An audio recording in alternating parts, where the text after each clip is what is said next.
पंढरपूर चंद्रभागेच्या पवित्र तीरावर वसलेले एक दिव्य स्थान. इथे प्रत्येक कणात विठ्ठलांचा वास आहे आणि प्रत्येक श्वासात भक्तींचा सुगंध. याच भूमीत एक गरीब दासी राहत होती, जिच्याकडे काहीच नव्हतं, पण तिच्याकडे होतं विठ्ठलावरचं निखळ निरपेक्ष प्रेम. आणि एक दिवस तिच्या हाताने बनवलेल्या गोबरांच्या गौऱ्यातून आवाज घुमू लागला, विठ्ठल विठ्ठल.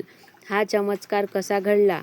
कोण होती ती भाग्यवान भक्त? ही कथा आहे संत जनाबाईंची. जनाबाई लहानपणापासूनच दुःखाच्या सावलीत वाढलेल्या. लहान वयात आईचं शास्त्र हरलेलं. वडिलांनी तिला पंढरपूरला आणलं, पण नियतीने इथेही साथ दिली नाही. वडीलही तिला सोडून गेले. लहानशी जनाबाई एकटी सहज, पण तिच्या मनात एक आढळ विश्वास होता, माझा विठ्ठल माझ्यासोबत आहे. जनाबाई संत नामदेवाच्या घरी दासी म्हणून राहू लागली. दिवसभर कष्ट, झाडू मारणं, भांडी घासणं, पाणी भरणं, चक्की फिरवणं, पण तिच्या ओठावर सतत एकच नाव असायचं, विठ्ठल विठ्ठल विठ्ठल.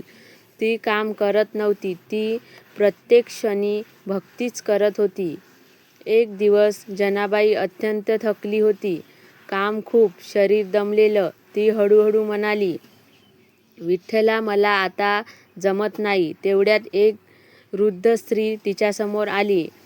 जा जा बाई, तू विश्रांती घे, मी करते काम.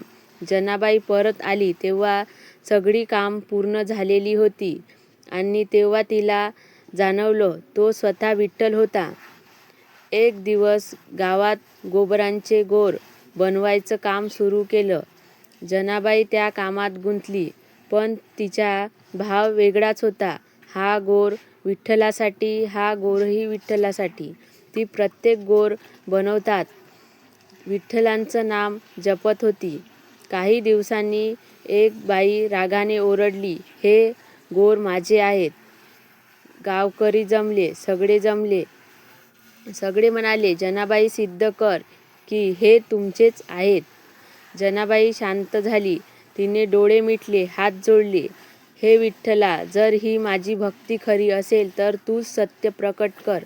क्षणभर सर्वत्र शांतता पसरली आणि अचानक चमत्कार घडला.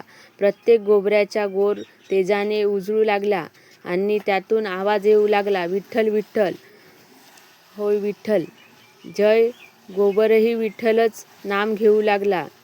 सगळे गावकरी जमा झाले आणि रडू लागले. कोणी नमस्कार करू लागले. ती बाईही थरथर म्हणाली, जनाबाई, मला माफ कर.